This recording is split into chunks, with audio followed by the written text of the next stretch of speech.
প্রথম দেখায় তানিশার এই জাঁকজমকপূর্ণ বিয়ের অনুষ্ঠান দেখে অনেকেই মনে করছেন এটা তানিশার প্রথম বিয়ে, কিন্তু না, এটা তানিশার দ্বিতীয় বিয়ে। 7 বছর আগেই তানিশা বিবাহবন্ধনে আবদ্ধ হয়েছিল। হ্যাঁ ভিউয়ার্স, একদম ঠিক শুনেছেন, কিন্তু প্রথম বিয়ে হওয়ার পর কেন সেই স্বামীর সঙ্গে তানিশা সংসার করলেন না, চলুন আজকের এই ভিডিওতে বিস্তারিত জেনে আসি। গতকাল সামাজিক যোগাযোগ মাধ্যমে তানিশা তার নিজের বিয়ের কিছু ছবি আপলোড করে সবাইকে চমকে দেন। হঠাৎ করেই তানিশার বিয়ের খবর শুনতে পেরে দর্শকে ছিল ভীষণ খুশি, কিন্তু ঘটনার কিছুক্ষণের মধ্যেই বেরিয়ে আসে আসল তথ্য। এটা তানিশার প্রথম বিয়ে নয়, বরং দ্বিতীয় বিয়ে ছিল।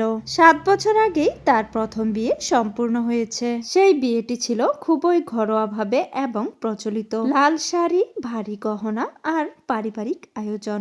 তবে পরবর্তীতে তানিশা যখন মিডিয়ায় পরিচিত মুখ হয়ে ওঠেন, তখন এই বিষয়টি প্রায় অজানাই থেকে যায়। সেও সিদ্ধান্ত নেয় ঘটনাটি এখনই সবাইকে জানাবে না। তানিশা যেহেতু বেশিরভাগ সময় তার বাবার বাড়িতে কাটাতো, তার ভাইয়ের সাথে ভিডিও বানাতো, তাই সকলেই ধরতো তানিশা মেয়েটি ছিল অবিবাহিত। এই হলো তানিশার প্রথম স্বামী। কি চেনা চেনা লাগছে, তাই না?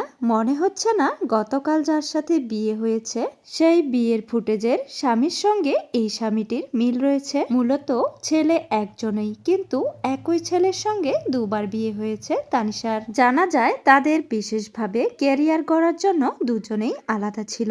আর্থিক অনিশ্চয়তা আর কাজের চাপে দীর্ঘ সময় তাদের একসাথে থাকা হয়নি। জানা যায় তানিশা বেশিরভাগ সময় তার বাবার বাড়িতেই থাকতেন।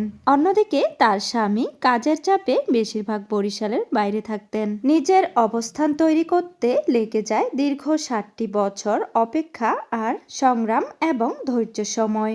আর আজ সেই অপেক্ষার যেন একটি পরিণতি হয়েছে। ঢাক ঢোল পিটিয়ে খুবই জাঁকজমকপূর্ণ ভাবে এক নতুন অধ্যায়ে পা রাখলেন জনপ্রিয় কন্টেন্ট ক্রিয়েটর তানিশা আক্তার। এবার সবার সামনে এবং আত্মবিশ্বাসের সঙ্গে। তো ভিউয়ার্স, তানিশার এই দ্বিতীয়বার বিয়ে নিয়ে আপনাদের কি মন্তব্য অবশ্যই কমেন্টে জানাতে ভুলবেন না। পরবর্তী আপডেট জানার জন্য চ্যানেলটিকে সাবস্ক্রাইব করে অবশ্যই চ্যানেলের পাশেই থাকুন।